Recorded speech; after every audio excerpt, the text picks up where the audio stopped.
Oh.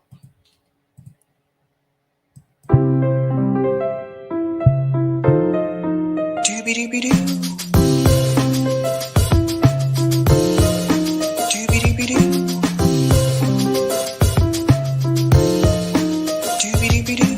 I'm your host, sabrinasalvati.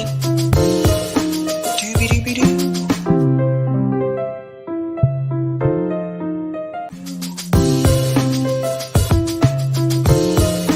Doobie-doobie-doo. Doobie-doobie-doo. I'm your host, sabrinasalvati. Doobie-doobie-doo.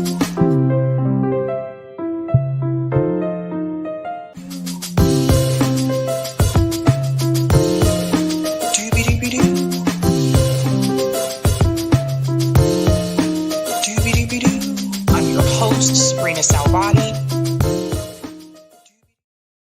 All right. Happy Friday, guys. Yes, we are finally here. We finally reached the weekend.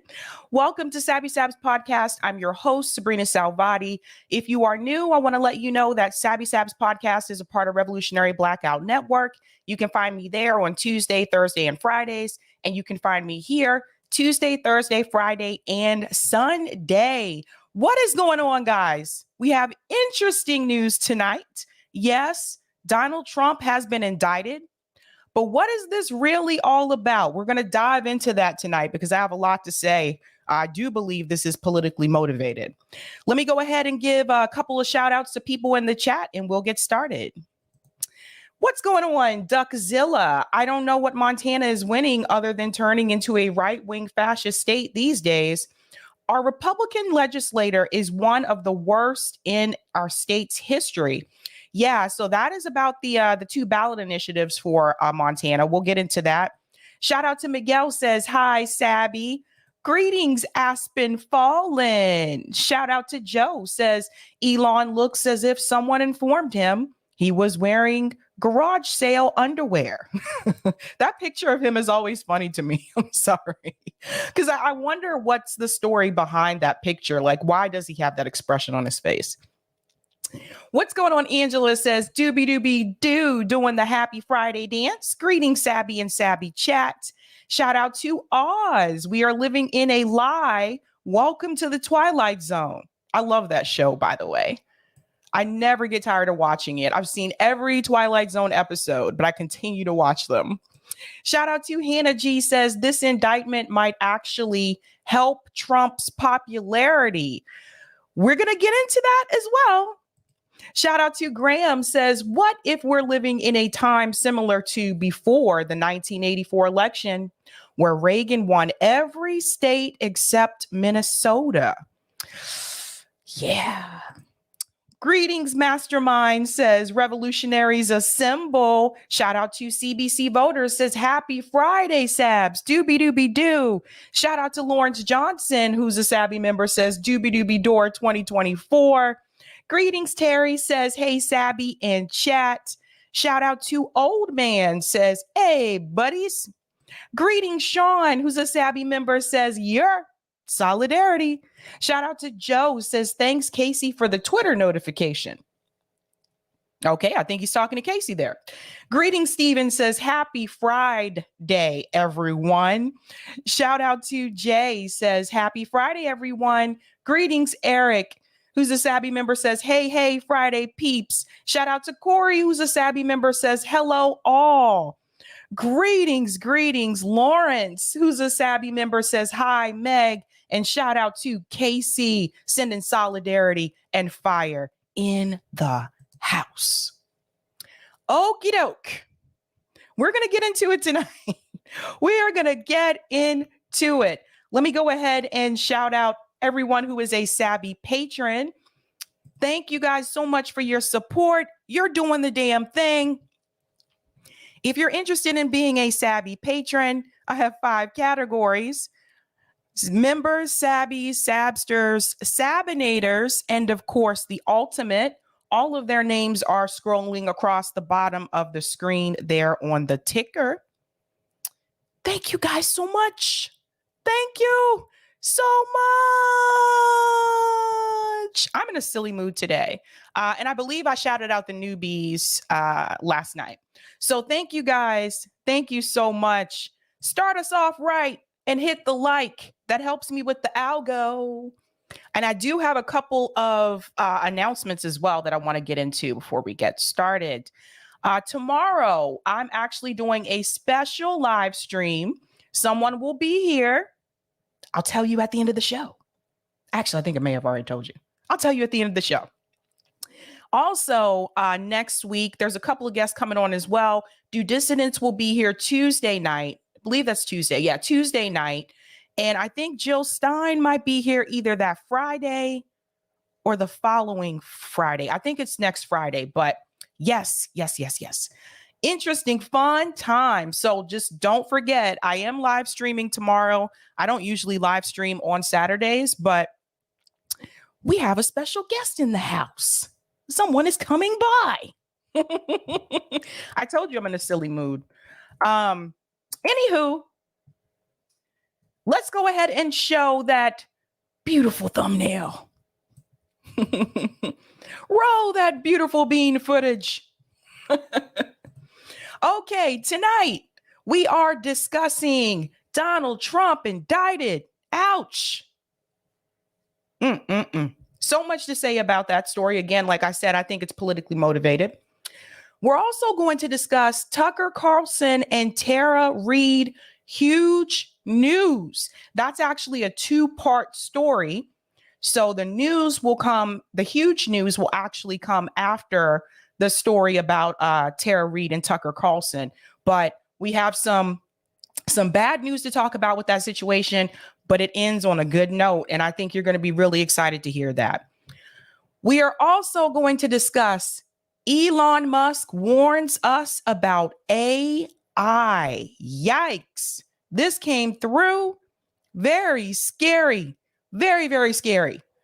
And last but not least, we are going to discuss Montana ballot initiative wins. They didn't have that many. They only had 2, but we're going to talk about it. What is this, Stephen?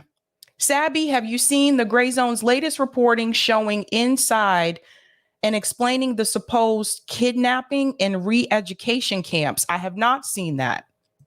I can check that out. Okay. I'm pretty sure most of you have heard by now that Donald Trump was indicted. This is true. But I think there's a little bit of confusion, at least on social media, as to why he was actually indicted. So I want to really get into that. I want to dive into that tonight because I think it seems like people are saying that the reason why he was indicted was because he paid hush money to someone. That's actually not the reason. So we'll get into that. So The Guardian, they dove into this story. Of course, that is a funny picture. When I first saw this, I was like, what is that? Okay. Why did a grand jury vote to indict Trump, and what does it mean for him? Donald Trump will be the first former U.S. president to face criminal charges after a grand jury in New York has voted to indict him on charges related to hush money payments to an adult film star. So the charge is related to that, but that's not actually the real reason. So here's what this means. On Thursday, New York Times first reported that the grand jury had voted to indict Trump, citing 4 people with knowledge of the matter. The indictment was confirmed shortly later Thursday by Joe Tacopina, a lawyer for Trump, and other sources. The sealed felony indictment is likely to be unsealed in the next few days. At this point, the specific charges were not immediately made public. The indictment relates to hush money payment made on his behalf to the adult filmmaker and actor Stormy Daniels. Now, this goes back to 2016.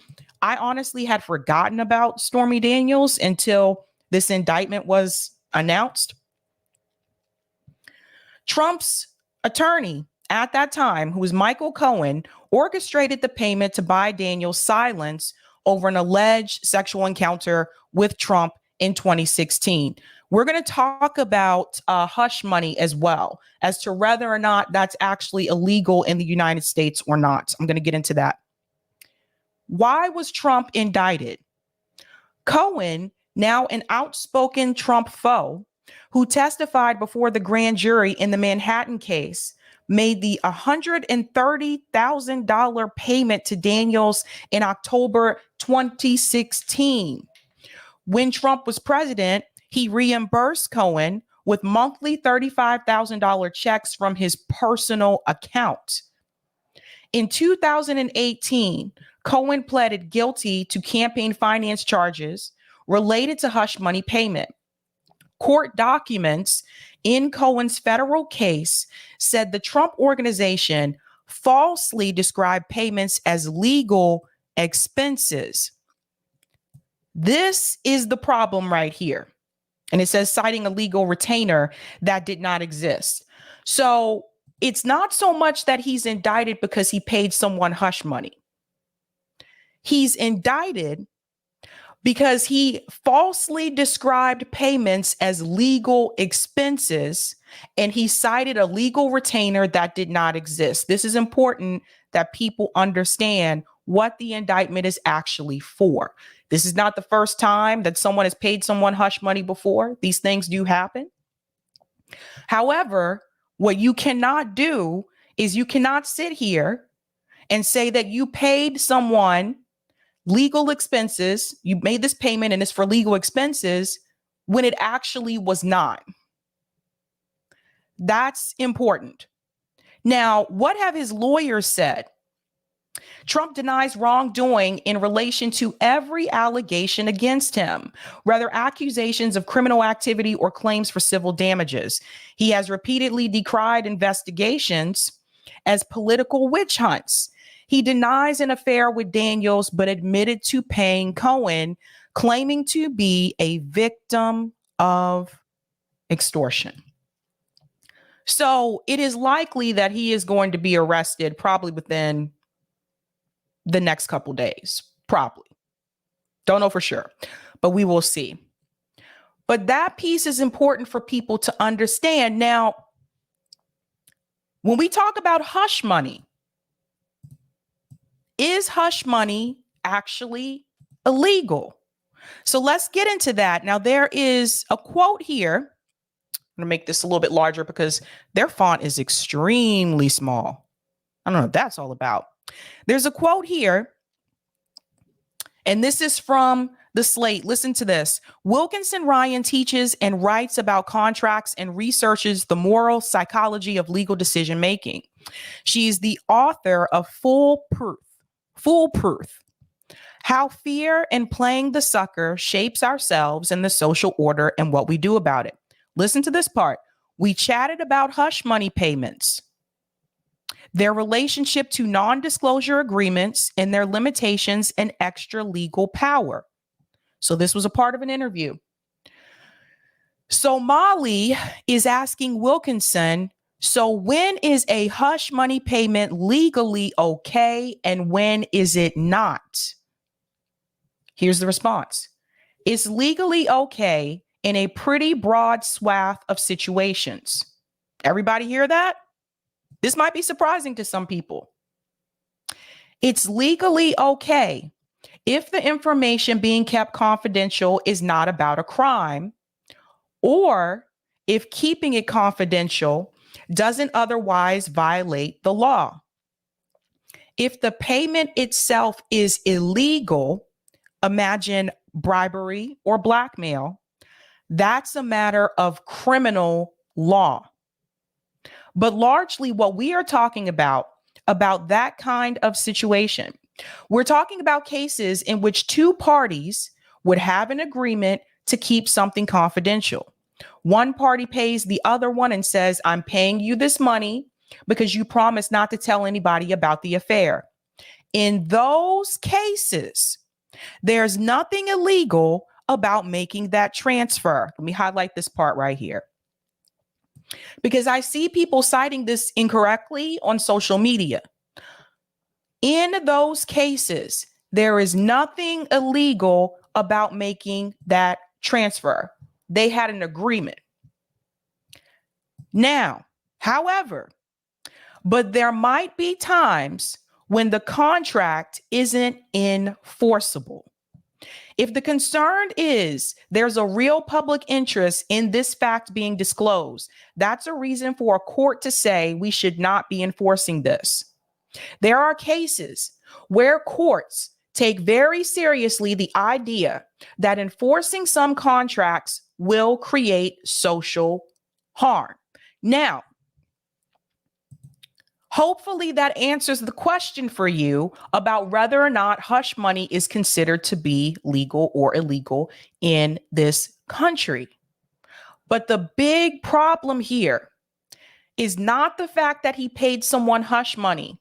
It's the fact that he lied about legal expenses. That's what they really got him on. So, Betsy said he's getting arraigned on Tuesday, technically arrested, but won't be handcuffed or put in jail. He'll be released on his own recognizance. Okay, so yeah, next couple of days.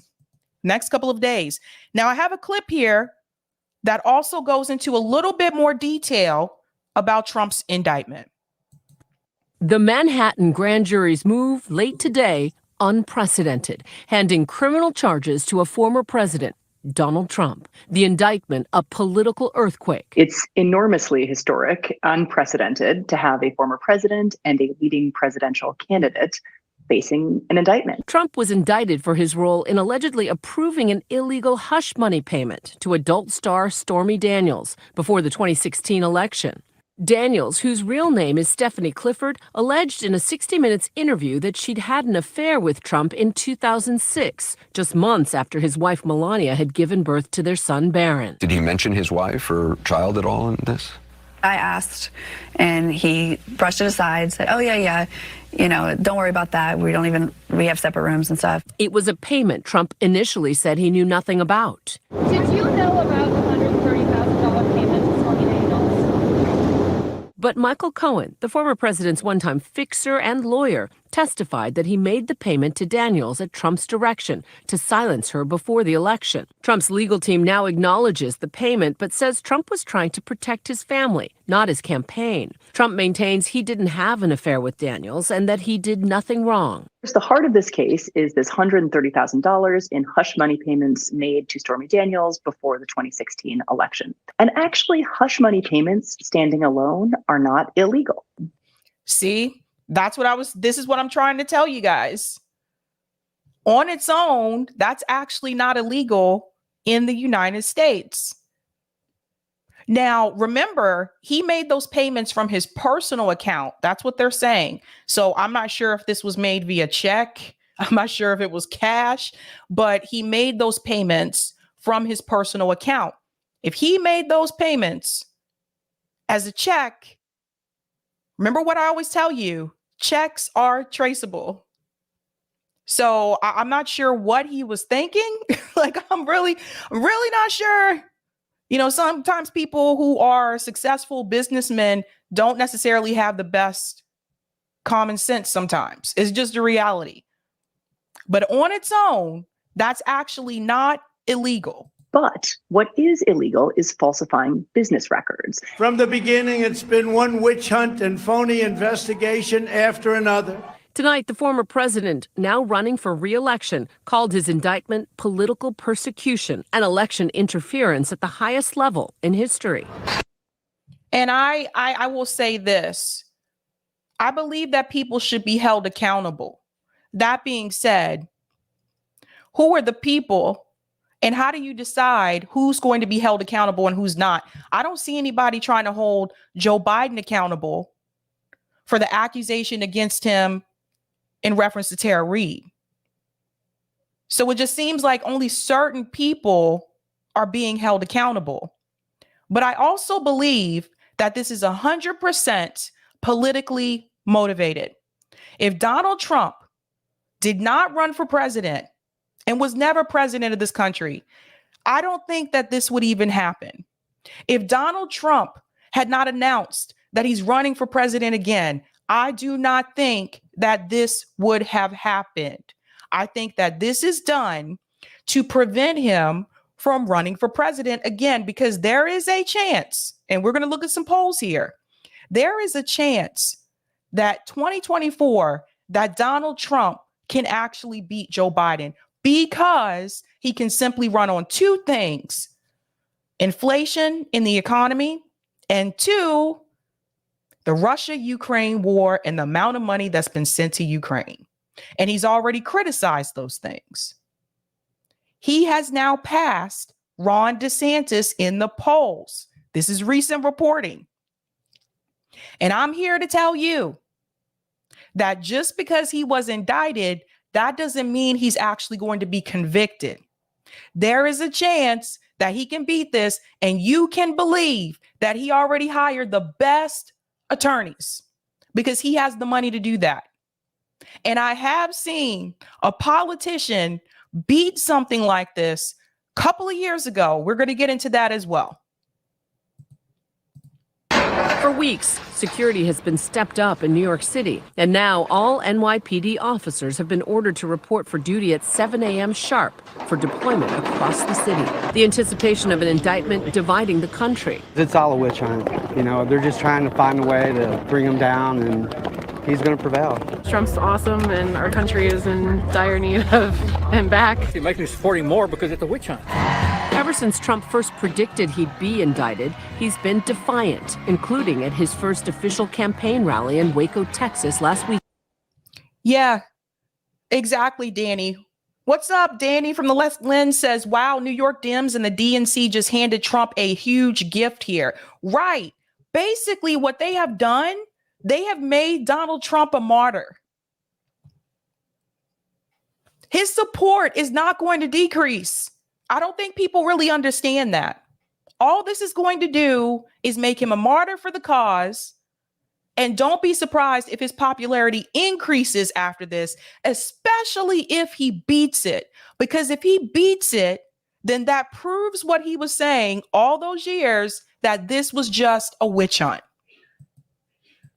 Again. The District Attorney of New York, under the auspices and direction of the Department of Injustice in Washington, D.C., was investigating me for something that is not a crime, not a misdemeanor, not an affair. The possibility of the indictment sparking security concerns at courthouses and the office of District Attorney Alvin Bragg, who received a death threat and a letter with white powder addressed to him. And as the grand jury continued to meet, Trump urged his supporters to protest, warning death and destruction if he were to be indicted. His words sparking condemnation from House Minority Leader Hakeem Jeffries. It's dangerous, and if he keeps it up, he's going to get someone killed. The grand jury. See, this is exactly what I was talking about. Keel said, this makes me like this clown more. This is exactly what I was saying. Like, they're giving him more attention. Jury began convening in January and has heard testimony from a variety of people, including members of his administration's inner circle, Hope Hicks and Kellyanne Conway. Stormy Daniels also meeting with prosecutors as the probe wrapped up. The adult film actress reacting to the indictment news, tweeting, "Thank you to everyone for your support and love. I have so many messages coming in that I can't respond. Also, don't want to spill my champagne." Trump declined the Manhattan District Attorney's offer to testify, but many calling an indictment an overreach, a case that two previous Manhattan DAs declined to prosecute. Alvin Bragg has failed miserably, and all of a sudden he wants to get tough on Donald Trump. Today's indictment adding to a litany of legal woes and other potential criminal charges the former president is facing. This has nothing to do with the potentially more serious allegations that are coming out of an investigation in Georgia to try to overturn the election, the investigation by the special counsel over the January 6th and the aftermath, as well as the investigation of the handling of classified documents. All of those could carry penalties, could carry allegations that are far more serious than we're talking about in this instance.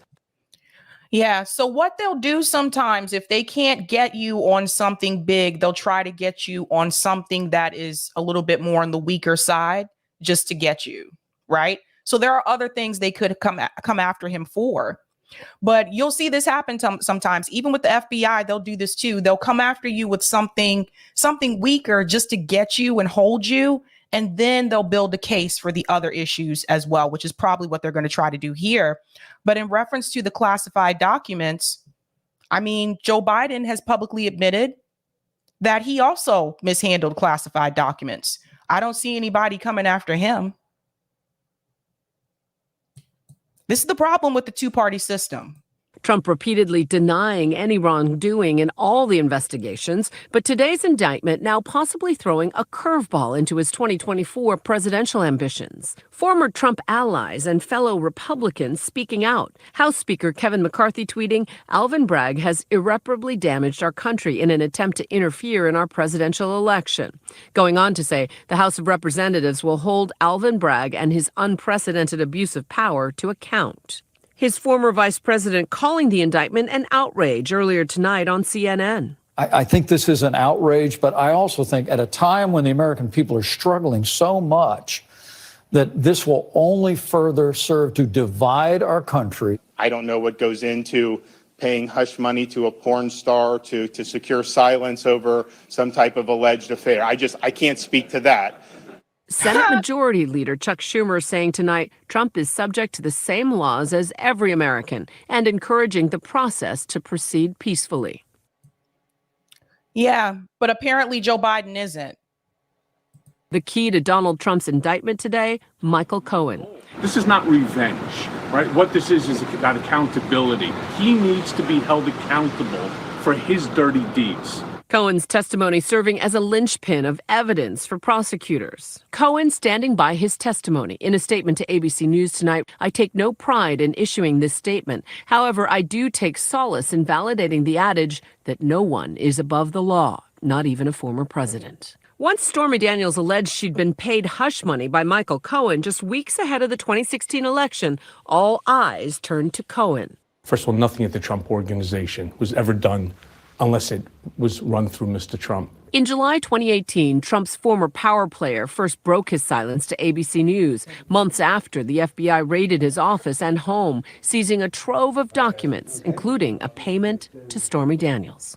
He directed me to make the payments. He directed me to become involved in these matters.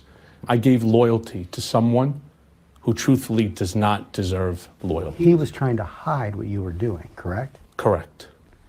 And he knew it was wrong? Of course. So you're done with the lying? I am done with the lying. I am done being loyal to President Trump. What kills me about this is that they're acting like, I'm willing to bet Trump is not the only president that has paid people some type of hush money. Willing to bet. And my first loyalty belongs to my wife, my daughter, my son, and this country. If convicted of the hush money charges, the 2024 hopeful may face a maximum sentence of 4 years. If, incarceration were ever on the table, I think it's quite down the road if in fact that is ever a live possibility. But there too, it wouldn't disable him from running for president, even from jail or prison. But do you guys actually believe that Donald Trump would go to jail, that he would actually serve time? I don't believe he would actually serve time. People who are wealthy, the elites, most of the time, those people do not serve jail time. But obviously, there would be substantial logistical complexities that such developments might create. But legally, this has really, truly no bearing on his ability to run for president. We don't know exactly what the charge is yet, but presuming. So this is something that Courtney actually mentioned on Twitter. Courtney Banks, she said that this actually doesn't still prevent him from running for president. Like they would have to convict him. He has to be convicted, right? Or if he is in jail, which I don't think he's going to go to jail. Trump has a lot of money. He has powerful attorneys. This isn't the first time that he's been faced with legal battles before. He knows how to work the system.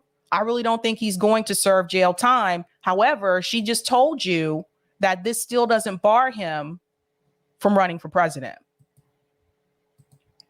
that this is a felony, as the indications would be, yes, there's the possibility of prison time. Now, even if hypothetically a candidate were behind bars, he or she could still run for president. But time in prison may not be mandatory, and something Cohen does not wish upon his former friend and president.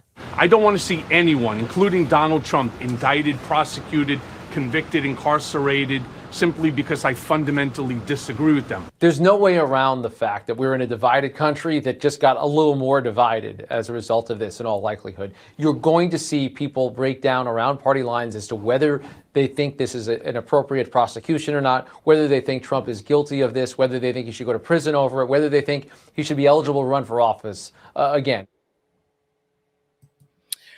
Okay, so now we don't know exactly what is going to happen, but I'm sticking with the fact that I don't think that he's actually going to go to jail. Now, I remember a politician who also faced this same situation, pretty similar situation. Let me go ahead and share that here. Actually, I think I put the wrong. I put the wrong Glenn Greenwald tweet up here. That's okay. I know the story anyway. John Edwards. This is going to be a little bit embarrassing to admit. Back in those days, John Edwards, when he announced that he was going to run for president, this is back when I was still believing in the Democratic Party. And I heavily supported John Edwards. I was living in North Carolina at the time. I really believed that John Edwards was a good guy. Boy, was I shocked. Boy, was I shocked. And Glenn Greenwald actually reminded me of this because he tweeted this and I said, oh my God, I totally forgot about that. He said, John Edwards was indicted for violating campaign finance laws by having two rich supporters pay $900,000 to silence his mistress. Worse than what they claim Trump did, paid it himself. Garker argued it was trivial and Edwards was acquitted / hung jury. So this is just a reminder, a similar situation. And John Edwards was able to get out of it. And for those who don't know, like I said, I was living in North Carolina at the time. People loved John Edwards in North Carolina, especially his wife. His wife was the one who co-founded MAD, Mothers Against Drunk Driving. One of her kids was killed by a drunk driver. And so that family went through a lot. There was that situation that happened. Then Miss Edwards was diagnosed with breast cancer. So there was that. And then there was this issue with John Edwards paying his mistress hush money. He had a child with that mistress. So that family went through a lot over those couple of years. But if John Edwards was able to beat it, do you guys really think that Donald Trump is not going to find a way to beat this? John Edwards is less powerful than Donald Trump. Now, to make the case that this is actually making him more like a martyr, I want to show you the recent polls because I knew this was going to happen. Now, this is Quinnipiac. I'll make it a little bit bigger. Mixed signals on Trump. Majority says criminal charges should disqualify 24 run. Popularity is unchanged. Leads DeSantis by double digits. That was not the case a couple of months ago. We talked about the polls on this show, and DeSantis was actually ahead of Donald Trump. So I want to show you a couple of key pieces here from this poll. 57 to 38%. This is too small. Excuse me. Way too small. Okay. There we go. 57 to 38% think criminal charges should disqualify former President Donald Trump from running again. if charges are filed against him as a result of multiple state and federal criminal investigations. But when we get to party lines, Democrats 88 to 9% and independents 55 to 36% think criminal charges should disqualify Trump from running for president again. What's interesting, I'm curious to know who was that 9%, because that's still some Democrats, right? But wait till you see the Republican response. 75% of Republicans think criminal charges should not disqualify him from running again. 75%.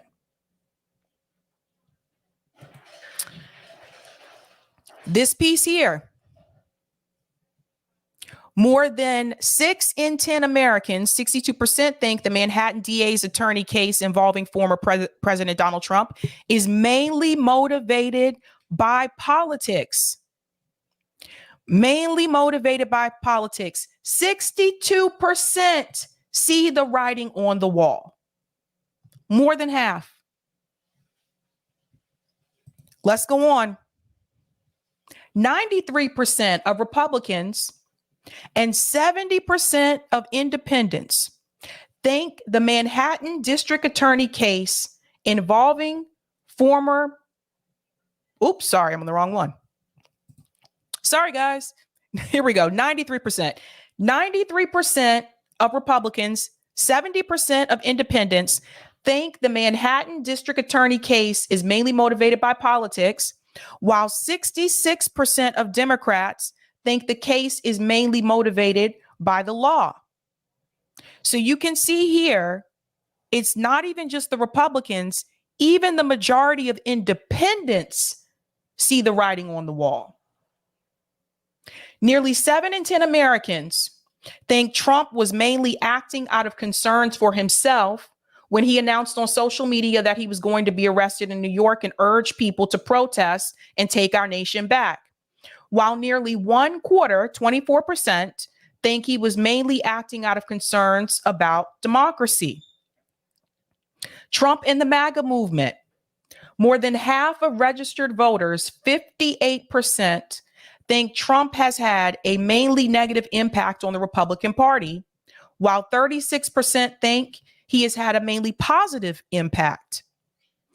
7 in 10 Republican voters think Trump has had a mainly positive impact on their party. And that right there lets you know the Republican Party, the main base of the Republican Party, does not think that Trump has had a negative effect. Here we go here. Nearly 8 in 10 Republican voters, 79%, consider themselves supporters of the MAGA movement. So this debunks some of those theories that are out there that the majority of the Republicans do not want MAGA to be a part of the party anymore. This debunks that. That is 79% consider themselves supporters of the MAGA movement. So the talking points that some of you have heard on CNN and MSNBC, that Trump is finished, that the party doesn't want him anymore, that people like Liz Cheney are the type of Republicans, that is the type of Republican that the majority of Republican voters want, according to this poll, that is not true. This is why I wanted you to see these numbers. This is why I've been telling people over the past couple of months that, yes, Donald Trump could win again. When people were trying to tell me, oh, no, the base is gone, the Republican Party doesn't want Trump again, that's not what the polls say. But the big problem that we're running into with this particular situation is that it makes him look like a martyr. The majority of Americans, according to the poll, think that it's politically motivated. So they see the writing on the wall. And 3, if he beats this, if he wins,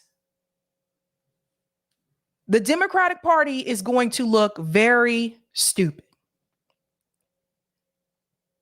This will be an embarrassment because it will just prove him right that it was a witch hunt. And I don't see, listen, I believe in people being held accountable, but you don't get to pick and choose who's held accountable because ain't nobody coming after Joe Biden. Whether it's those classified documents or whether it's the accusations from Tara Reade. They didn't even talk to Tara Reade. We're going to get into that as well. But that's that. So I'll follow this story closely and we will see what will happen. We'll see, folks. We'll see. I'm going to go to some of the comments here. If you have not done so, go ahead and smash that like button. That helps me with the algo. All right. Thank you for the super chat, Pierre. So what if he wouldn't have been investigated without being president? He was under investigation for multiple reasons. They found a possible crime, so they should give him a pass because he is an elite. No, no one should be given a pass. That's not what I'm saying. What I'm saying is this is BS. This is all politically motivated. That's why I want people to see through the clouds. I want you to see the writing on the wall. JB says no one is above the law is a joke in this country. Clearly, they don't talk about war criminals. That's another one. And thank you for this as well, Pierre. If feds have solid case against Hunter, should they choose to not prosecute for political reasons? I'm sure GOP would demonstrate consistency. Right. Well, this is the problem with partisan politics. This is the problem with the red-blue game. People do what works out best for their party. Thank you for the super chat, Mr. Doug. This is New York State. How can you be so naive? They will convict him. The stupidity of the charges don't matter. They hate him. Well, we'll see. We'll see. This isn't the first time he's had legal battles in New York State, though. Thank you for the super chat, Pierre. Sounds like you're more concerned about how this affects Trump's political fortunes than libs are. I don't care about Trump's political fortune. Do not care about that. I don't know if you're new to this channel or not, but I don't care about either one of these parties. Either one. But I will call out the hypocrisy. That's a fact. I'll take that comment on Rockfin, Eric. Thank you for the tip on Rockfin, JVB. Let's get this started. And thank you for this tip as well, Roger. I think California is running a CBI for CalCare single payer, but not sure if it's an amendment or state statute. The article I found that out in reads as follows: learning that this was an initiative to create a single payer healthcare system in California. Mario Valle decided to sign a petition adding her name to the roster of supporters for an initiative led by the California Nurses Union. That's interesting. I'll have to look into that, Roger. Thank you for this as well. I literally noticed this article as you were starting your show. I will look further into this tomorrow. Also, if any of you watching live in California, please contact Cali Nurses Association to find out if they're pushing as an amendment, law, or just non-binding question. Good points there, Roger. Thank you so much. In other news, Elon Musk has issued a huge alert about artificial intelligence. I'm not sure if you have heard about this. And even if you think that you don't use AI in any way, shape, or form, you may be mistaken. Some of you already use it and you may not realize that that is actually what you're using. But why should we be concerned? What is Elon trying to warn us about artificial intelligence? Let's get into that segment here. This is from Fox and Friends. Listen to this. All right, listen up. This morning, a massive development on the AI front. Elon Musk and other major tech leaders calling for a pause on giant artificial intelligence experiments. In an open letter, they warn this: AI systems with human competitive intelligence can pose profound risk to society and should be planned for and managed with commensurate care. Unfortunately. Okay, this piece right here. AI systems with the human competitive intelligence can pose profounding risk to society. That's one hell of a statement. Immediately when I saw this story, I thought about Black Mirror. Have you guys ever watched the show Black Mirror?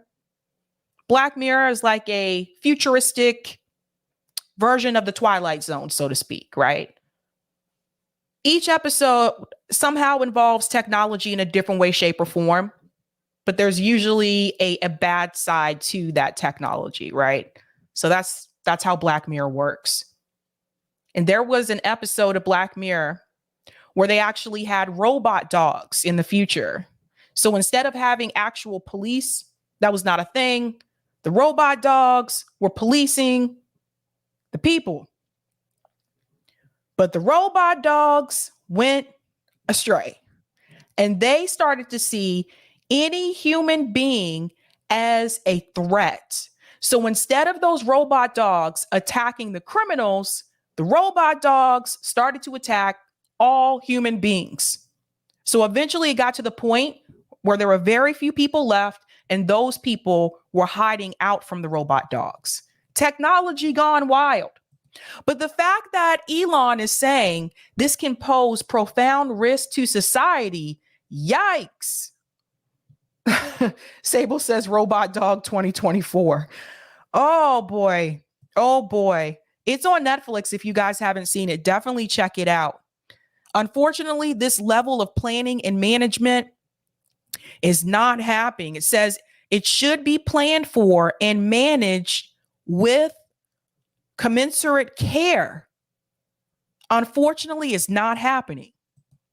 This level of planning and management is not happening. Society has hit pause on other technologies with potentially catastrophic effects. Therefore, we call on all AI labs to immediately pause for at least 6 months. He is asking all of the AI labs to halt for 6 months. This is serious. You know, at first when I read the headline about this story, I was like, okay, whatever. And then I read more into it and I was like, oh, he's asking them to stop. 6 months. We have a company here in Boston called Boston Robotics. They have made some interesting robots. They have a cheetah robot. A cheetah. You'd be surprised what you could see. They have a robot that can actually do construction work. I think I've played that clip on the show before. Yeah, robot just out there doing construction. Crazy times, guys. The training of AI systems. Fox News contributor Douglas Murray joins us now. Douglas, he wants regulations and parameters. Yes, Boston Dynamics. Sorry about that. Thank you, Lawrence. Obviously, AI needs a certain level of expertise to do that. Your reaction to these 1,000 experts headed by Elon Musk and this letter that's now out there? It's an extraordinary letter, I have to say. Pretty much unprecedented. I mean, these are people at the absolute forefront of the technology we're talking about who are expressing deep concern. I mean, to call for a 6-month moratorium basically on further advancements in the area suggests that they're deeply worried about this. Yep. I mean, this has been coming on us for 25 years now, so it shouldn't be that much of a surprise that the ability of effectively the computers to go faster than we can go on the treadmill, that the treadmill of technology is running faster than we humans can run. We've known this for a long time, but the fact that there has now been this stressing that we could be in trouble. Right. This is unprecedented. So, yes, this is very alarming. Baby Ethernet, he's asking them to stop AI research for what reason specifically? Yeah, they were just kind of vague about it. And he just said, basically, this is now considered a threat to society. But he didn't give actual specifics. Maybe in the letter he does. It's a long letter. So maybe in that letter he does. But apparently not so much publicly. So what they're saying is the smartest people amongst us who do this for a living said they've never seen anything like it. Yeah. And chatbot is now on this fourth GPT-4. It's now on this fourth innovation. And the creator says that he is scared about what it can be. Yeah. And we should feel happy that the creator is concerned about what it should become because he has a governor on it, but he does not know how big this can get. Well, look at it. If the creator tells you it's a threat, anytime you hear that from the person who created it, you really need to be concerned. This way, every institution of learning in this country has some kind of technology to work out if somebody is, for instance, plagiarizing. Plagiarizing technology has been with us for some years now. ChatGPT technology to work out whether or not the essay, the product, has actually been produced by an individual or by ChatGPT. We don't have that technology yet. No teacher in America can actually work that out.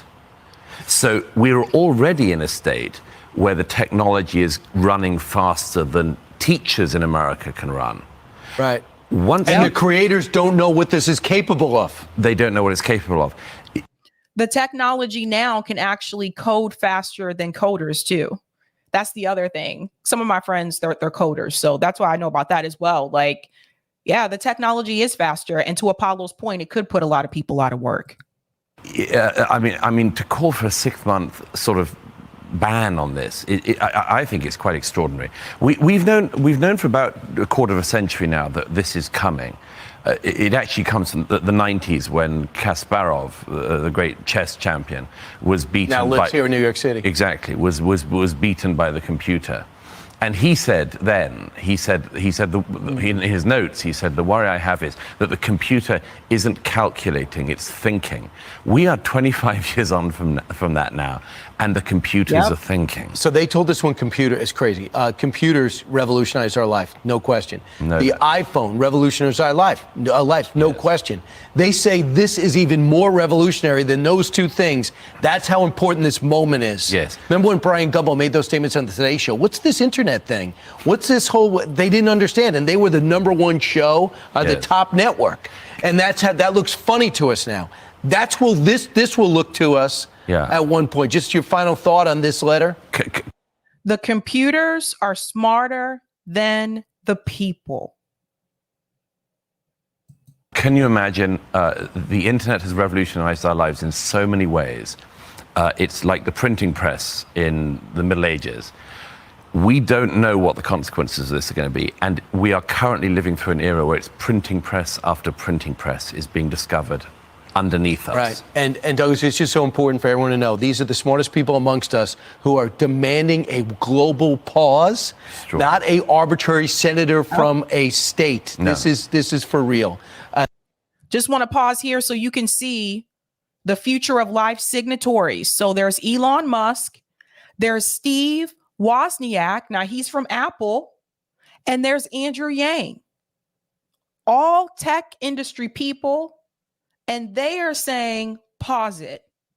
Now, what I do not know is if something happened that actually sent the alarm to them. What happened with AI that made them react this way?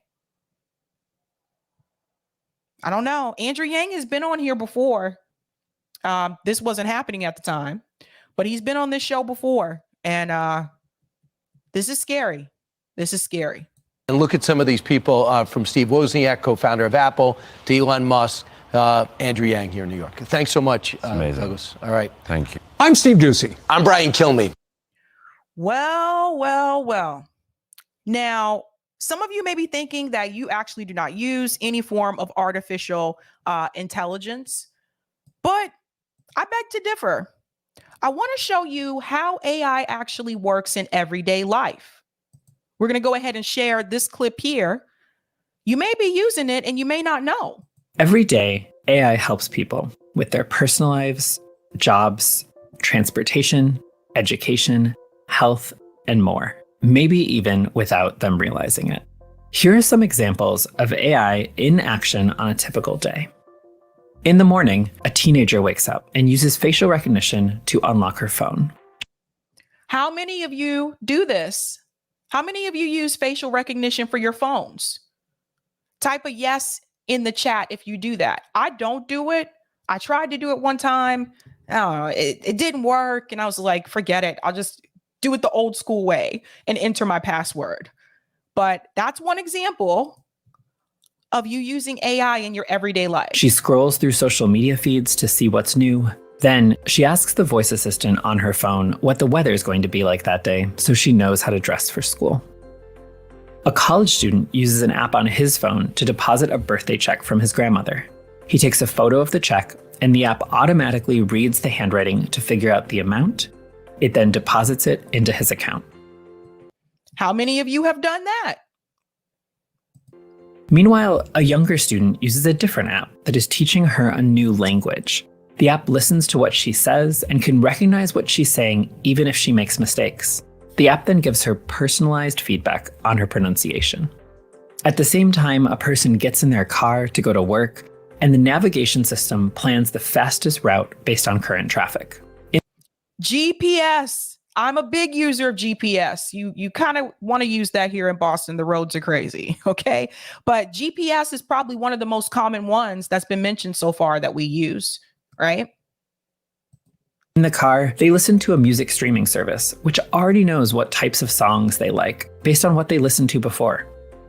When a factory worker arrives Spotify at her job, she sees that, as usual, humans and robots are both assembling cars. The robots do some of the more dangerous or repetitive tasks, like welding or painting. AI helps the robots recognize the tools they need to pick up or check parts to make sure they have been cut exactly right. When the cars are completed, computers help manage inventory and plan efficient shipping routes to deliver them around the world. Now, meet a farmer who's checking on her crops. She notices that some of her plants look unhealthy. She pulls out her smartphone and uses an app to take a photo of the leaves. The app can detect crop disease and also identify harmful insects. The app identifies the problem and recommends treatment. That one I was not aware of at all. So that one was a new one to me.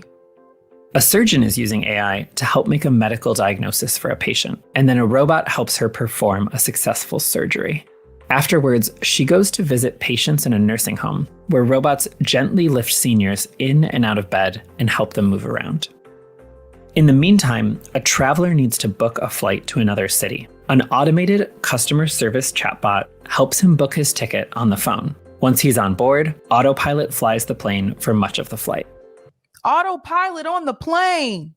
AI is even used in space. On the International Space Station, an astronaut talks to a free-floating robot that helps with chores and does jobs that are risky for humans. Now that you've learned about how other people use AI every day, think about how you use it. Spend a few minutes thinking about this question. What are 3 ways that you or someone you know uses AI? Yeah, you guys can enter that in the chat if you want. But for me, I was like, no, I don't really use. And I was like, I do. Miguel says the plant apps are useless. They want you to tell it what the plant is. Thank you for the super chat. Julio says, yes, begrudgingly, I see. Yeah, I mean, Desert Mantis says, hey, Siri, do I use AI? There you go. Lots of different examples. Sometimes, like when we mention artificial intelligence, people tend to think about, robots, right? Robotics or whatever. But no, I mean, there's more simpler versions of AI that we use. The video you just watched is part of a lesson that helps people learn about AI. To see the entire Discover AI in Daily Life lesson, visit the Applied Digital Skills website. The full lesson discusses some benefits and challenges of AI, helps you use AI to make a set of learning language flashcards. And if you go to this channel, if you want to see more, here you go. Because it is the Google channel. It's the Google channel. They have so much more machine learning and human bias, Google Keynote. Check out that channel if you want to see more information. But yeah, looks like we're using it more than we may realize, guys. That's what it looks like to me. If there's any comments on Rockfin, I'll take those now, Eric. If not, I'll go ahead to the next story. Computer Love. There was a song in the 80s by a duo called Zap and Roger and Zap. I don't know which one you want to put first, but anyway, Zap and Roger. And they had this song called Computer Love. And it was like, Computer Love. All right. Thanks so much. Before there was T-Pain, there was Roger and Zap. Okay. Roger and Zap. Okay. Speaking of accountability, Tara Reade, as many of you know, has made accusations against Joe Biden about sexual assault. Tara Reade has talked about this for years. Mainstream media, at least liberal mainstream media, has found multiple ways to try to silence Tara Reade. I really strongly believe, and I mentioned this to Matt Taibbi when he was here, I strongly believe she's one of the people that's probably suppressed heavily on Twitter. I also believe that she's suppressed heavily on YouTube, based on what I've seen when I search for her channel. But Tucker Carlson is giving Tara Reade that platform to talk about her story. In this recent interview, you're going to hear some of the things that has been done to her since she came forward about Joe Biden.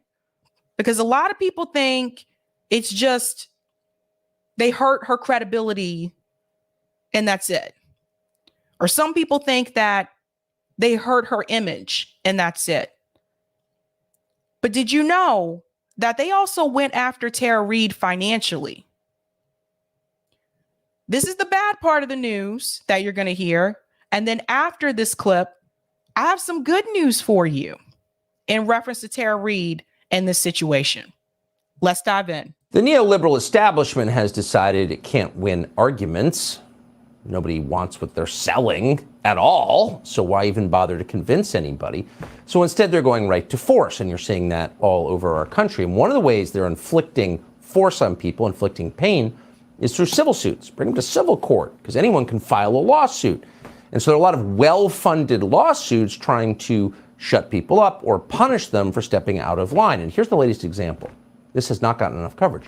So Tara Reade once worked for Joe Biden. He sexually assaulted her, and she made possibly the mistake of saying so out loud. You're not allowed to do that. So in retaliation against her, the New York Times posted her social security number on her website. Can you imagine the ramifications of that? So Tara Reade sued the New York Times because you can't put people's social security numbers on a website. But a federal judge has now ruled against Tara Reade and said that she has to pay the legal fees of the New York Times. So they're still trying to crush her. This has been an ongoing situation. They are still coming after Tara Reade even today, just for coming forward. And this is why a lot of women do not come forward, especially if the perpetrator is someone that has a lot of power or is someone who is wealthy. I strongly believe, and I've said this before, that there are many more Tara Reades that have been assaulted by politicians, but they're afraid to speak up. Some of them see what is happening to Tara Reade all these years, still coming after her. To post someone's social security number on a website, you really got to be a shitty person. Excuse my language. Like, I really couldn't put it any nicer than that. That's really low, really low.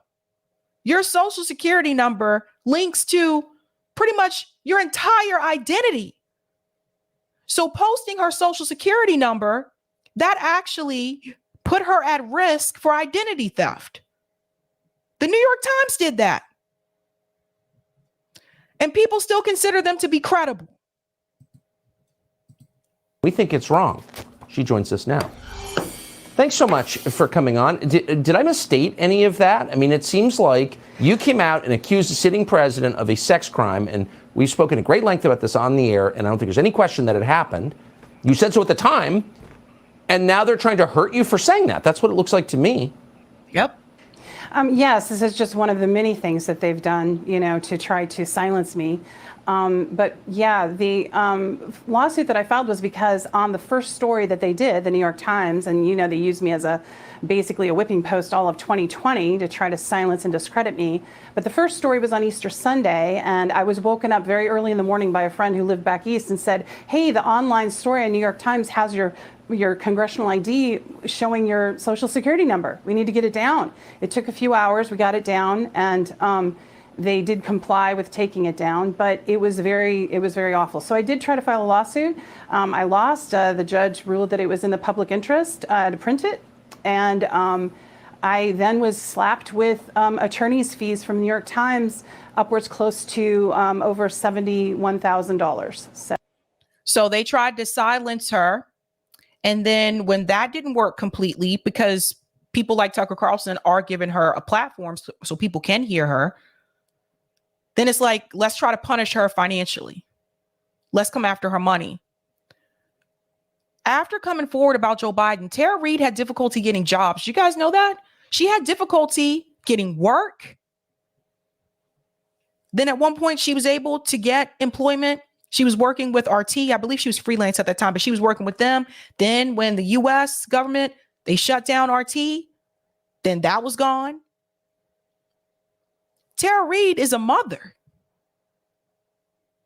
Like, it's just, this is crazy what they did to this woman. And I want to remind you something about Joe Biden. You always need to remember that it was Joe Biden that would not allow Anita Hill's witnesses to testify against Clarence Thomas. That was Joe Biden. So just keep that in mind when we talk about Joe. Oh. Yeah. So you are not a rich person, I know from our conversations. No. So just two quick questions. How is it in the public's interest for the New York Times to publish your social security number of all private things?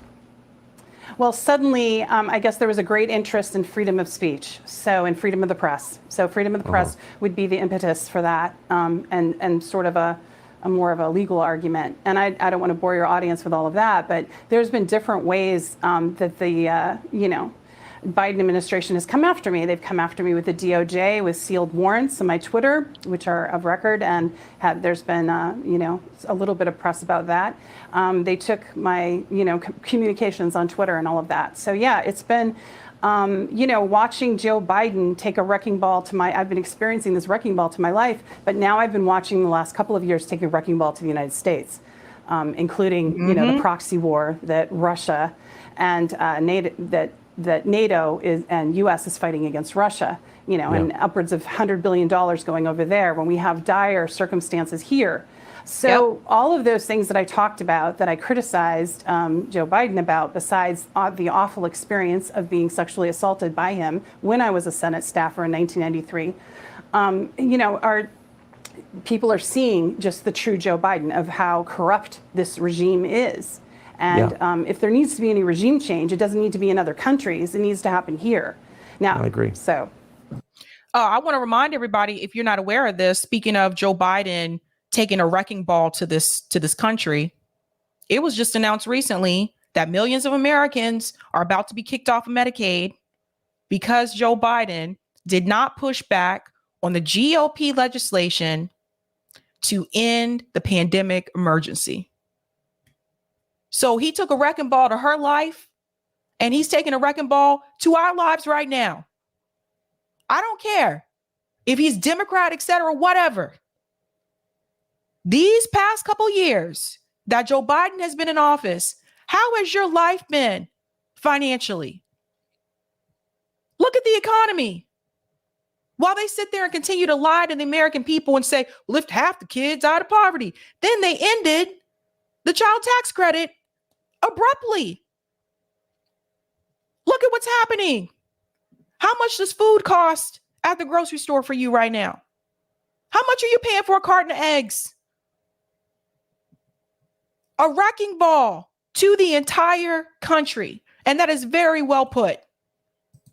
I agree. Yeah. We're seeing how cruel and ruthless they are. And not only they don't believe all women, They will hurt women who disobey, and you're a perfect example. And further, Tucker, you know, the New York Times has become, the legacy media has become like an arm of the Biden administration, like the DOJ and the FBI. I mean, look at what just happened to Matt Taibbi, who testified about, you know, the different ways that they were trying to suppress U.S. citizen speech and using taxpayer money to do it and control the conversation and control the narrative. He got visited by an IRS agent the day of his testimony.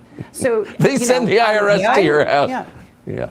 No, I'm not. We're all waiting for that. And I know that you are. Well, you're living it now. Terry, thank you so much for coming on. I appreciate it. Now, there is a light at the end of the tunnel, because I want to tell you the good news that I found out as well in reference to Tara Reade and her accusation against Joe Biden.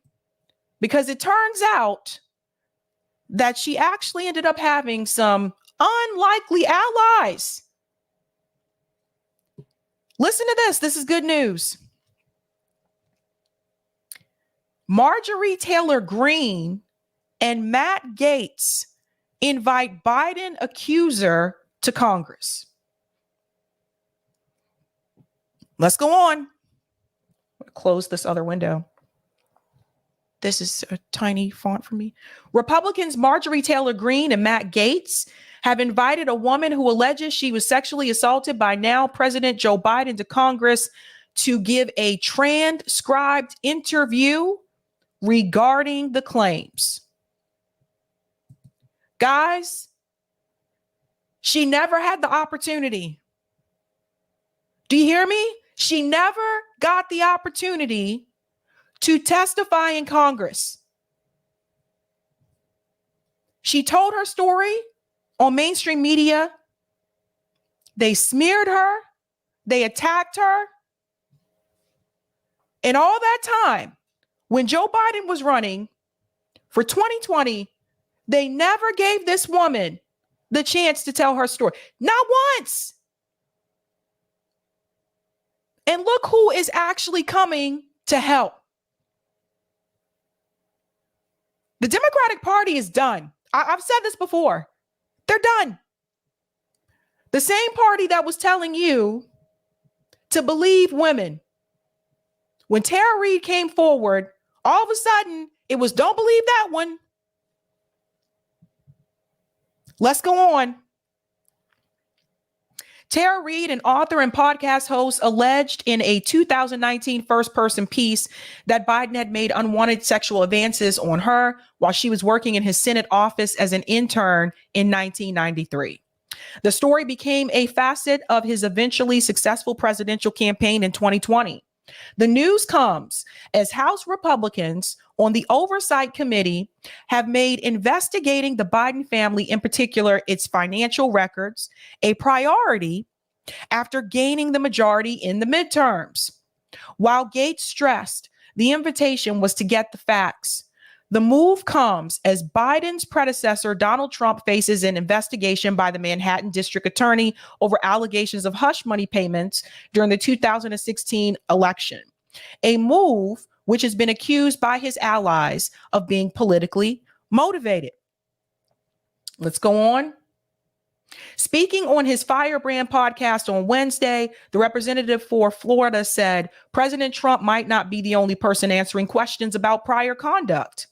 Reade was among several women to accuse Biden of inappropriate physical contact, and in an account for the Union, claimed Biden would touch me on the shoulder or hold his hand on my shoulder, running his index finger. Gotta be careful what I say on here, but you can see that there. In April 2020, she told the New York Times that in 1993, Biden pinned her to a wall and did what he did. I gotta be careful what I say here. Biden denied the allegations at the time. Biden's response was, this never happened. While the details of these allegations of sexual harassment and sexual assault are complicated, two things are not complicated. One is that women deserve to be treated with dignity and respect, and when they step forward, they should be heard, not silenced. The second is that their stories should be subject to appropriate inquiry and scrutiny. Boy, I tell you. On March 20th, Reade tweeted at Greene and Gaetz asking when Biden would be investigated over her allegations, noting, I am not a former porn star, nor did I receive hush money, alluding to the investigation into Trump. The same day, Green, a GOP representative for Georgia, responded that it was time to take a stand against the two-tiered injustice system and invited her to Washington, D.C. to speak with us. Gates took to his podcast on Wednesday to announce that James Comer, the House Oversight Committee chair, had told the two members of Congress they were fully authorized to bring in Tara Reade to take her transcribed interview, to get the facts and to understand what really happened with Joe Biden. Congresswoman Green saw this tweet and she felt as though we ought to get the answers. Now, no person's allegation should be taken at face value. There has to be review. There has to be corroboration. Gates recounted the allegation that Biden violently sexually assaulted her in the Capitol building while she was trying to physically resist him, that he did very terrible things to her. Questions have previously been raised about Reade's account. The New York Times said former staffers in Biden's Senate office could not recall the alleged incident, nor any of the behavior Reade alleged. Yeah, that's probably because they were spoken to. Someone got to them. Keep your mouth shut or I'll end your career too. It goes on to say, here we go. Alleged, while PBS said of 74 former Biden staffers, it spoke to 62, of whom were women. None said they had experienced sexual harassment, assault, or inappropriate behavior, nor heard the rumors and allegations against Biden. Several outlets noted that Reade's account of her time in Biden's office had changed. CNN reported that she previously said she left Washington, D.C. for reasons unrelated to Biden, but later said she left over the allegations of sexual harassment. See how they tried to come after her? How they tried to smear her? This is what they do. And make no mistake, if this accusation were about a Republican politician, CNN, MSNBC, they would be backing Tara Reade. For the people who ask, why is Tara Reade going on to Tucker Carlson? Because CNN won't bring her on. Because MSNBC won't bring her on. This is how bad it is now. That's why I say that they're supposed to do news. That's news. Let's go on. In the 2020 statement, Biden referenced the numerous former staffers who had been unable to corroborate her account. Responsible news organizations should examine and evaluate the full and growing record of inconsistencies in her story. Let's highlight this right here because I'm about to debunk something here. Record of inconsistencies in her story. It is not uncommon for someone who is a survivor of sexual assault, any type of sexual trauma, to have this happen. Professor Zinkas talks about this so well. That is not uncommon because when people go through trauma, the brain has a way of repressing certain information about that event. CNN isn't going to tell you that. CNN didn't reach out to Professor Zinkas and ask him, let's talk about trauma. Is this usual for this to happen? No. Let's go on. In December 2022, Reade told Newsweek she would not be silenced and was willing to go under oath and testify to what happened in 1993. And that's the thing. She was willing to go under oath.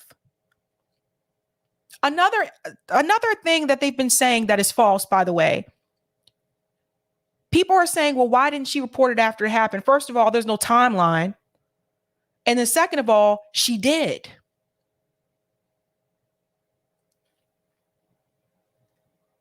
So I sincerely hope that Tara Reade finally gets the justice that she's owed. I sincerely do. So the good news is she has been invited there. But it's long overdue. Long overdue. I'm going to go to some of the comments here. Thank you for the super chat, Yep X. You know, things are messed up when Tucker Carlson, of all people, is periodically speaking the truth and doing actual news stories. Laura said, sad but true. Tucker is the only mainstream platform that gives women a voice. Betsy said, I never forgave Joe for the way he threw Anita Hill under the bus. Somehow loads of my progressive friends did, though. Yeah, Anita Hill, for those who are not aware, she's a professor here in Massachusetts. Last time I checked, she was teaching at Brandeis. But she's still around. And thank you for the super chat, Yep X, as well. When it comes to our government censoring people, spying, violating people's civil liberties, let's not forget about Executive Order 12333, FISA, Biden's Disinformation Governance Board, which failed to pass, and now the Restrict Act. That's right. And thank you for the super chat, Marvin. Appreciate you, Sabby. Keep truth coming. I appreciate you too. I just hope she gets some type of justice now, because this has been going on for years. Years. I'll take that comment on Rockfin. Eric, thanks. Thank you for the tip, Roger. No one said YouTube. Sometimes people miss the most obvious answer. I don't think everyday people are in space daily using AI. Elon, I'm not interested in a pause. AI serves people like you who wish to cut back on labor costs. Impress me with cooperation, starting with Tesla. Workers won't replace themselves with AI. Yeah, Sab, Roger, Troutman, and Zap. More bounce to the ounce. California Love, Tupac, and Dre. That's right. Before there was T-Pain, there was Roger and Zap. Computer love. They also had that song, I Want to Be Your Man. I want to be your man. Want to be your man. I try to do computer voice. That may not have came out well. I'm sorry. Okay. I want to get into Montana. So we've been covering the ballot initiative states on this show. I see you guys laughing in the chat. Yeah, I could not do that. Can't do that well. And now we have reached Montana, which is a state that I do not know much about. So here we go. I believe they had 2 ballot measures. This is how ballot initiatives work in Montana. More bounce to the ounce. More bounce to the ounce. My parents used to listen to that. Okay. This is how beehives work in Montana.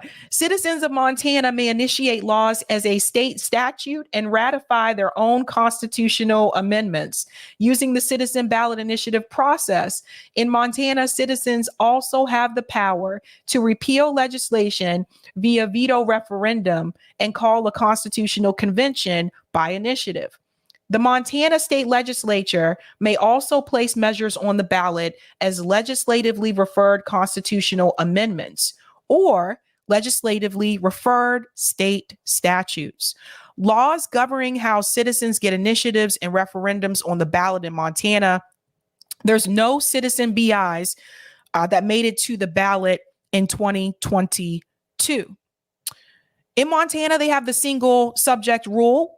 Montana has a single subject rule for all ballot measures. If you're not familiar with what that means that you can't have 2 different or 3 different subjects as a part of one ballot measure, such as if this, then this. You can't do that there. A little bit about competing initiatives. Montana law does not address competing ballot initiatives except by requiring the Attorney General to notify the Secretary of State about conflicting proposals. Number of signatures. To place an initiated constitutional amendment on the ballot, proponents must collect valid signatures signatures equal to 10% of votes cast for governor in the last gubernatorial general election. Initiate a state statute or veto referendum, signatures equal to 5% of votes cast for governor in the most recent gubernatorial election are required. Distribution requirements for a constitutional amendment, proponents must collect signatures equal to 10% of the qualified electors in each of 2/5, that's 40, of the state's 100 legislative district. Okay, let's get to the measures. More bounce to the ounce. Now it's stuck in my head. Jesus. The only thing I know about Montana is that there was a movie I saw a long time ago called Legends of the Fall. And that's all I know about Montana. I know that it looks very beautiful. They filmed that movie in Montana, and that's it. That's all I know. Okay, here's the first one. Montana C-48 search warrant for electronic data amendment. Yikes. A yes vote supported amending the state's constitution to require a search warrant to access electronic data or electronic communications. This measure passed by 82.32%. That's probably the highest one I've seen so far in reference to the passage rate. The C-48 added language to the Montana Constitution that requires a search warrant to access electronic data or electronic communications.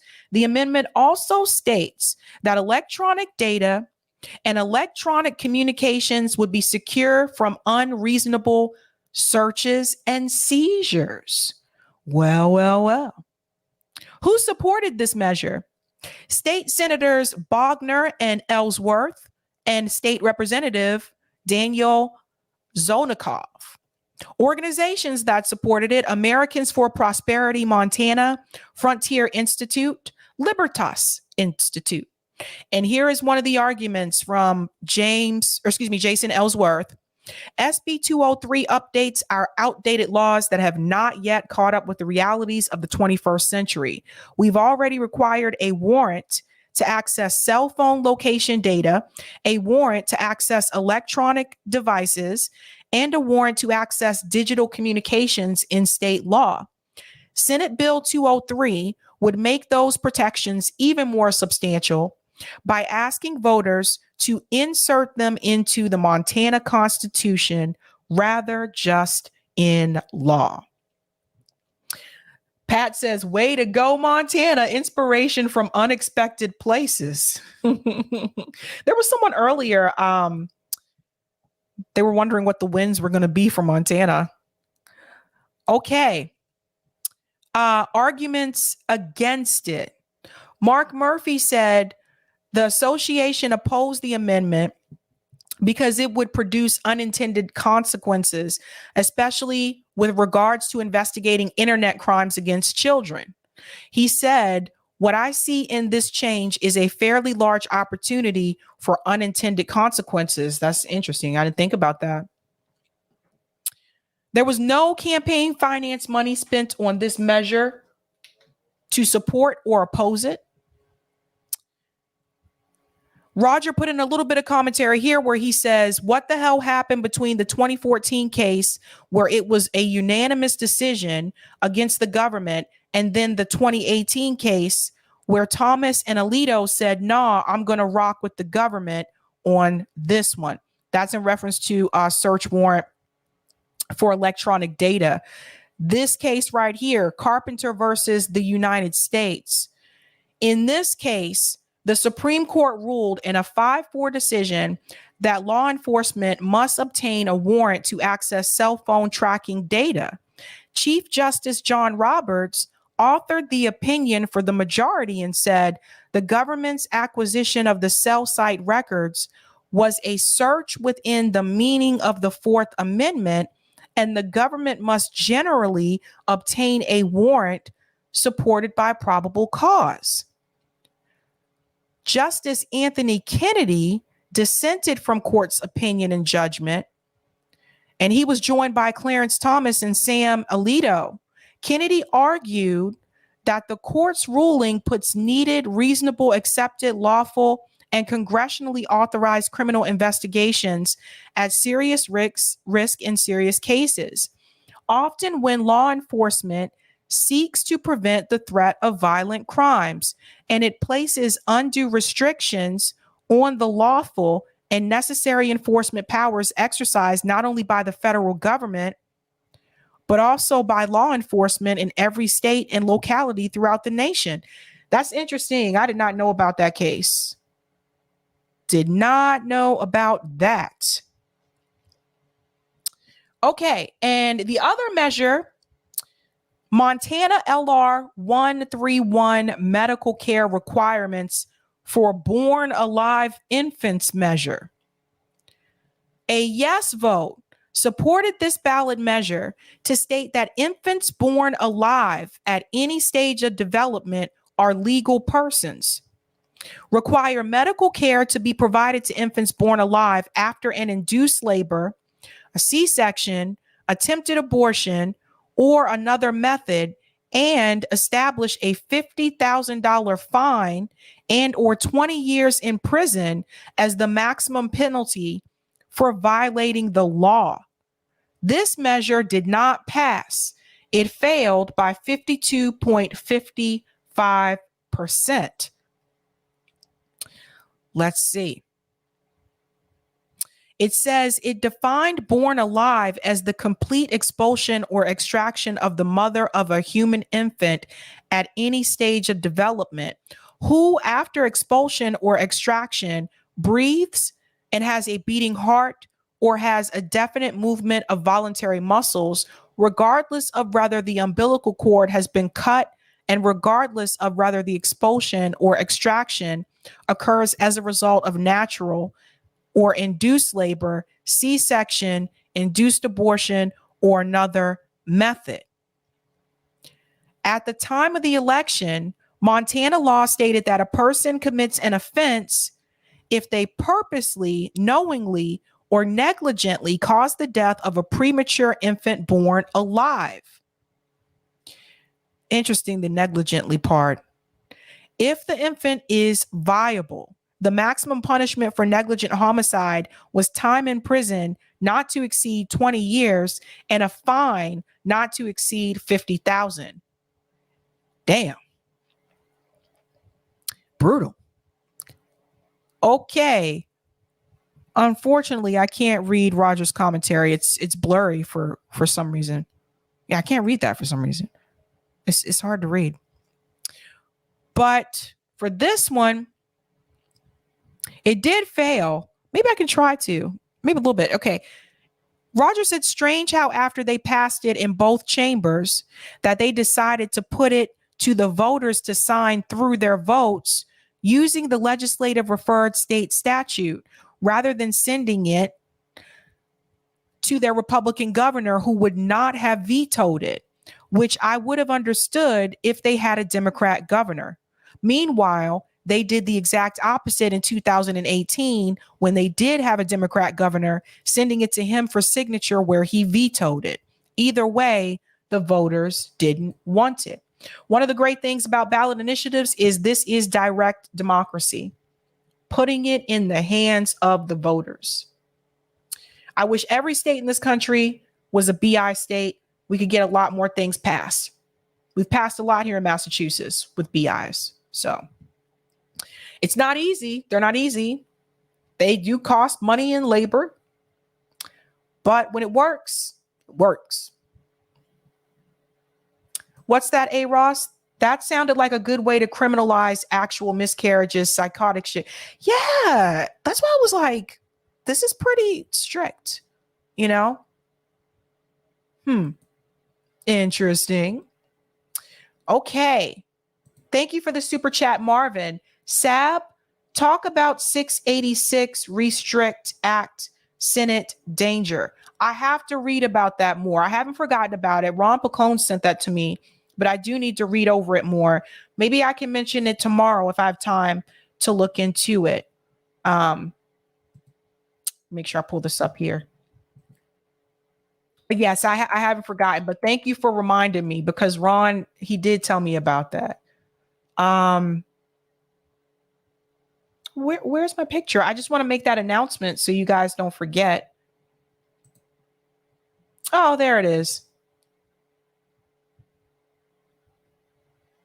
Huh. All right. I am going to be live tomorrow. Twice, actually. Tomorrow is RBN's 2-year anniversary, if you guys can believe it or not. It has actually been 2 years. Yes, we started on April 1st, April Fool's Day. Not kidding. But I believe it's also Hardland's media anniversary tomorrow, too. I think they also started on April Fool's. So tomorrow, I will be on RBN at 3 p.m. with the rest of the comrades to do our 2-year anniversary stream. So I'm really excited about that. So stop on over there if you have time tomorrow. And then also tomorrow, I'm going to be live here at 1 o'clock, probably for about 90 minutes because we have a special guest tomorrow. Doobie doobie doo. I'm going to go ahead and show the picture here. That's right. Tomorrow, 1 p.m. Eastern Time, Christian Parenti will be here. This will be my first time having him on, so I'm super excited about that. I have a lot to talk to him about in reference to this economy, but in particular, a recent article that he wrote for the Gray Zone about how the lockdowns actually hurt the economy. This is a really interesting article. Feel free to read it if you want to prep beforehand. Eric, if you can, actually, I can find it. Christian Parenti Gray Zone. I just want to pull up that article for you. And I'll have to tell Christian, we're going to have to, we're just going to have to focus on the lockdown part because YouTube trips. You guys know how it is. Okay, here's that article. The article, I'm pasting it in the chat. If you guys want to read that before the interview, we're going to talk about that, about how the lockdowns hurt the economy. And we're also going to talk about this banking crisis with Silicon Valley Bank and Signature Bank. And if he sees any similarities in reference to 2008. So all things econ tomorrow, that will be at 1 p.m. Eastern Time. You will receive the notification if you're signed up for my newsletter. Make sure you sign up for that, guys, because that's how people get alerts for when I go live, because YouTube doesn't always notify people, right? So you'll get a email tomorrow from my newsletter announcing that probably about 20 minutes before I go live. And then I think I'm going to cover this story also about how Matt Taibbi announced on Twitter, I don't know if you guys saw this, but that he actually left the Democratic Party, right? So I might talk about that a little bit tomorrow. If I have time, I'll talk about the Schellenberger hearing as well, because he was there again. If I have time. Well, we'll see how it goes. But stop by tomorrow, peeps. 1 p.m. Eastern Time. Let me remove that so I don't confuse people.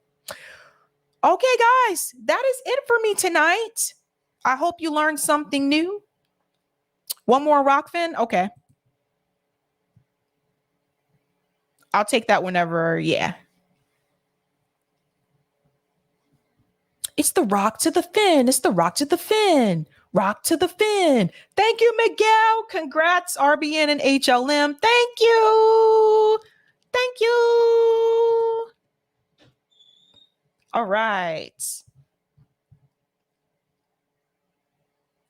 Thank you. Dave said 1984. Thank you for the tip, Roger. Yep, you did tell us last night on call-in when I asked, is he related to Michael? All right, I thought I might have mentioned it, but I wasn't sure. But yeah, that he is Michael Parenti's son, if people were wondering. But should be a good conversation tomorrow. Let's do it. I love that you started on April Fool's Day. I know. Thank you so much, EMK. Thanks so much. Thanks, guys. Yeah, so tomorrow here, 1 p.m. Eastern time, and then 3 p.m. on RBN for our 2-year anniversary. Peacing out. JB says, be there or be square, 100%. All right, guys. Thank you so much for hanging out. You know how we do this. Have a good night. Keep up the fight. Computer love.